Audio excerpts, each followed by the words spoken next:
absolutely amazing music throughout the 40, 50, 60 years in the rock world. And you got to appreciate a lot of it. I don't care when you were born or what your flavor is, we can say. But I found myself listening to a playlist the other day, and most of the songs I was listening to, I didn't realize came from the same year. And I was like, well, that was a very cool year for me, personally. But that was a lot of great songs coming out in one year. And that's the year we're going to talk about in this video. That year being 2004. What is going on, everybody? Welcome back, music lovers, especially my rock music lovers. So, 2004, huge year for me. Now, I want to know what that year is for you. In fact, I want to know, what's that year? What were those songs? How big was that year in rock and roll? I really want to know. Drop in the comment section what it was for you, because I know it's going to range all over the decades for different people. And now, 2004 might not resonate with most of you out there like it does for me. That's fine. But I still want to know, because how much it meant to me, I know there has to be a year in a decade that means that much for you. Because I can go back and listen to something from 1955, 1965, and have enough respect for it, or at least as much respect for it as I can from something like from 2004, or something from 1998. Something that kind of, sinks in with me a little more than others. But I respect all rock music. I don't care if it's some black metal underground stuff that most people never heard of. I don't care if it's some type of underground punk, skate music, whatever it is. There's a lot out there, and I love a lot of it. And I know, and I'm pretty sure there's a lot of you out there that are the same like me. But we're going to go over 2004, and there are 10 songs that I think, most of them radio hits, some of them, most of you might not know, but they were all badass songs. Now again, I'm taking a page out of the YouTube channel Rocked. Guy's awesome channel. He pretty much does a top 10 every video. And like he says, it's not a ranking system, it's just a list. And that's pretty much what this is. So thank you, Rocked, for the inspiration. So number 10 on this from 2004 that I absolutely loved was this song right here.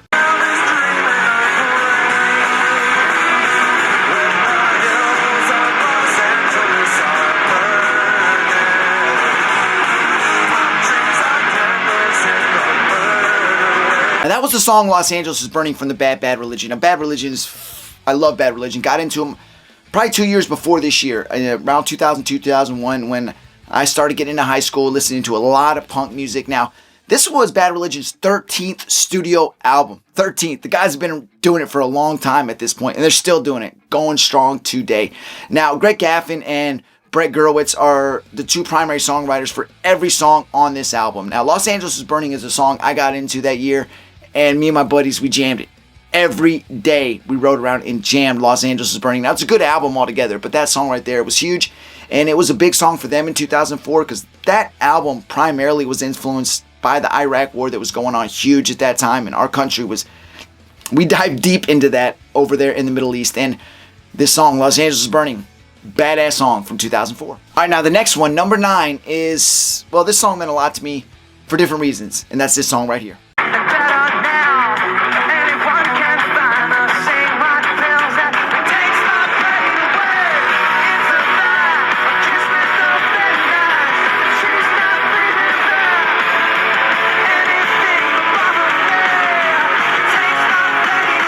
That is the song Pain by Jimmy Eat World. That was from their 5th studio album, Futures.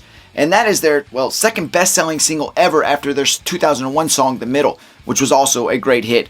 But that song right there, now, 16 years old, high school, started dabbling in things that 16-year-olds shouldn't be. So the lyrics from the song Pain really resonated with me at that time. And, it kind of, instead of taking the pain away sometimes, it kind of added more to the pain. But either way, Jimmy Eat World's Pain, badass song from 2004. So the year was 2003 when there was a huge super group in the works, and when they got together, they delivered this gem right here.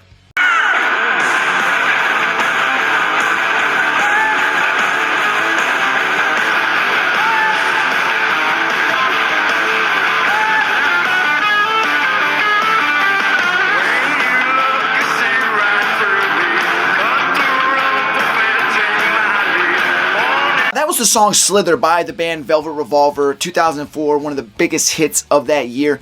Now that group was huge. I mean, you took members from Stone Temple Pilots, Guns N' Roses, The Cult, and you formed an awesome band. And obviously I have made a video, go check it out on my channel, about that group, Velvet Revolver, their kind of how they came together and how it kind of ended not so nicely, I guess I could say, but there was a lot of untapped potential there. But yeah, that song was huge that year, and I absolutely loved Slither by Velvet Revolver, as I'm sure many of you did as well. Now, the number 7 hit on this list from 2004 is, well, it's a good one.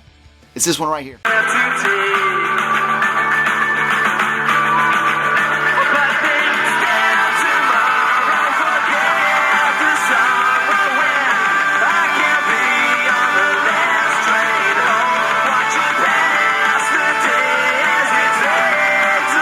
So that was the song Last Train Home by the Welsh rock group.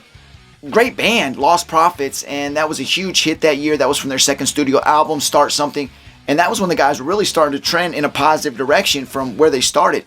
Problem was, aside from the music they were making, which was great, Ian Watkins, the lead singer, he had a dark side to him, and I have also made a video about that on my channel. Go check it out. And I'm not going to get into details of it, but his dark side is why the band's not making music these days, but it doesn't matter.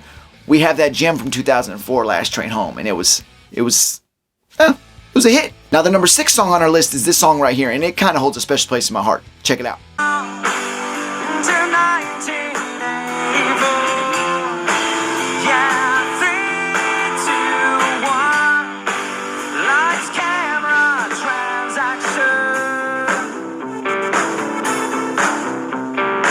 Now that was the song Talk Shows on Mute by the band Incubus. That was from their 5th studio album, Crow Left of the Murder, and absolutely amazing album. A lot of great songs on that album, but that song, Talk Shows on Mute, have you ever had those songs where they hit you, like physically, you feel it in your stomach, and it's not the lyrics, it's the instrumentals. I got a list of songs I can give you, and that might be a video one day, where there's certain parts of the song, and the reason I love them is because, and there's something about a sound, or a progression of sounds that hit me harder than anything else in the song. Talk Shows on Mute by Incubus, that 2004 jam, that was one of them for me. All right, here we go. Now we're down to 5, and the number 5 one is this one right here. Push my fingers into my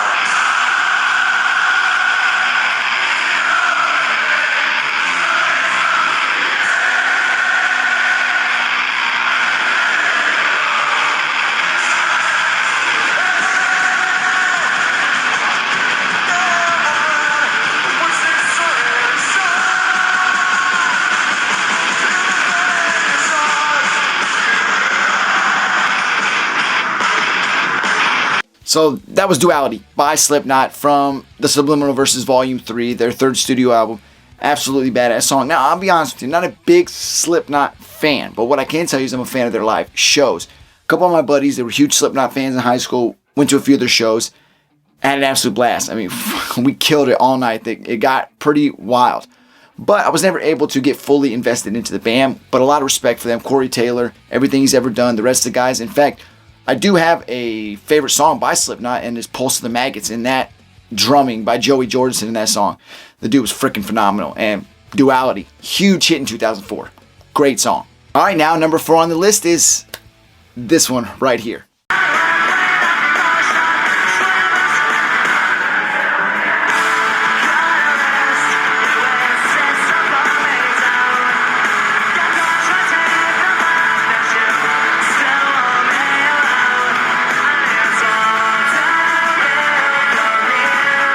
That was All Downhill From Here by the band New Found Glory from their 4th studio album, Catalyst, my absolute favorite New Found Glory album.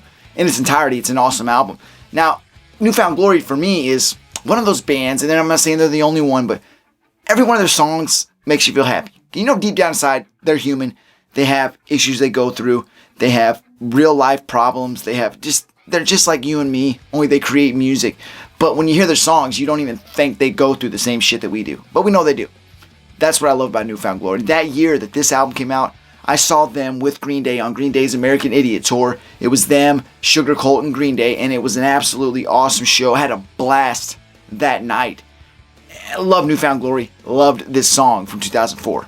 And then there were 3. Now, this song right here that I'm about to play, this song right here helped this band nab a new fan. That new fan being me, because once I heard this song, I fell in love with these guys. They're awesome. And it was this song right here.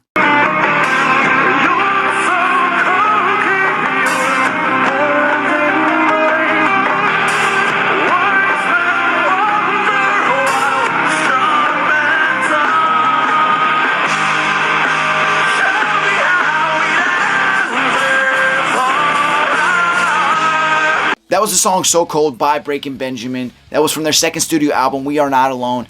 An awesome album, and like I said, it drew a new fan in. I absolutely love that song.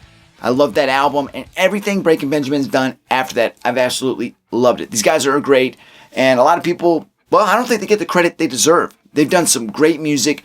Benjamin Burnley, this dude is an awesome songwriter, and that band it's a good band. And if you've ever seen them live, I've seen them once, only once, and I regret that. I wish I would have seen them more. I can still do that. But back then, at that time, when they were blowing up, got to see them. It was an awesome show. They have an awesome stage presence. They do a great job. Man, Breaking Benjamin, they hit a home run with So Cold and that album. And man, got to give the guys respect because that song was played all over 2004. And number 2 on the list, now this song was played all over 2004, and they got to the point where they almost killed it because sometimes they'll burn a song out because they play it so damn much. This one got close to the edge, but for me, it never got to that point, but it was damn close. It's this song right here.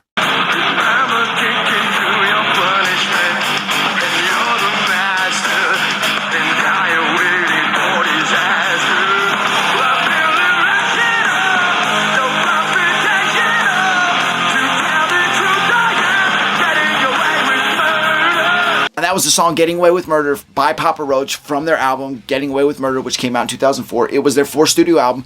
It was their 3rd studio album being signed under a major record label. But at this point with Papa Roach, now, I got into them in 1999. And what they sounded like then, going into Getting Away with Murder, the album, not just the song, you notice the transition and the evolvement of the band. Not saying that is a negative, not saying that's bad, not saying they sold out or changed. They did not. But any band that grows, you're going to evolve to an extent with your sound, with your vocals, with your lyrics. At this point, Papa Roach was starting to get to that point, and, well, nothing wrong with that, because Getting Away with Murder was a damn badass song. Now, the last one on this list, number 1, this one is special to me, and I made sure, because I knew it came out in 2004 along with these other great songs, among many that didn't get mentioned on this video, but this one, it's special for me. It's this song right here.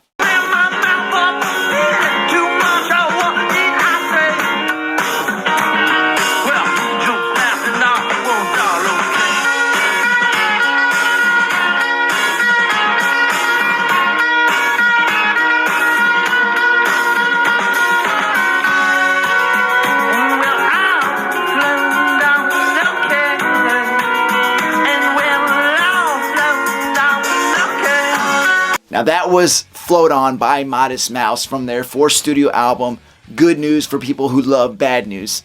Now that song was huge that year, and most people probably didn't know who the hell Modest Mouse was before they heard that song, and they probably listened to nothing else by them after that song. It's probably their biggest mainstream song ever. Now they've had some other songs, but if you go back and listen to Modest Mouse, what their music sounded like, which is not saying Float On sounded much different, but it was more catchy, good for the radio play. But it's different. Now, there's a song they did called Doing the Cockroach. It's a weird-ass song. Me and my buddies used to, well, I'm not going to say what we were doing, but we were doing some bad stuff, and we'd always put that song on because I was the guy that would get in the middle of the floor, dance, and just make everybody laugh to that song. But Float On is special because not only was it a huge hit, me and my buddy Adam, good friends, out of our core group of friends, we all were good as a unit, but we all had our own special bonds separately. Like, me and my buddy Adam, as a group we were different, me and him had a different bond alone. And so on and so forth with the different guys. But we would ride around in his little Chevy Nova in high school and we would jam Float On, and we loved it. We loved it. And every once in a while, now that we've separated, gone on with our lives, we got family, we don't even live near each other anymore, every once in a while we'll get on Facebook, hey man, I heard this song today, I thought about you, or vice versa. And it was Modest Mouse, Float On. Love the song. 2004 brought us some awesome songs, and that was one of them. So listen, we can go on and probably add tons of other songs to this list. In fact, I know I can because I struggled with trying to just pick 10. I didn't want to go under that. I didn't want to go over that. So we stuck with 10, and those songs were picked for different reasons. One, I tried to make it some stuff that had personal meaning to me, and some that were just played so much on the radio that year that everybody knew the song. Whether you were a hip-hop fan, whether you were a country fan, you were hearing those songs somewhere.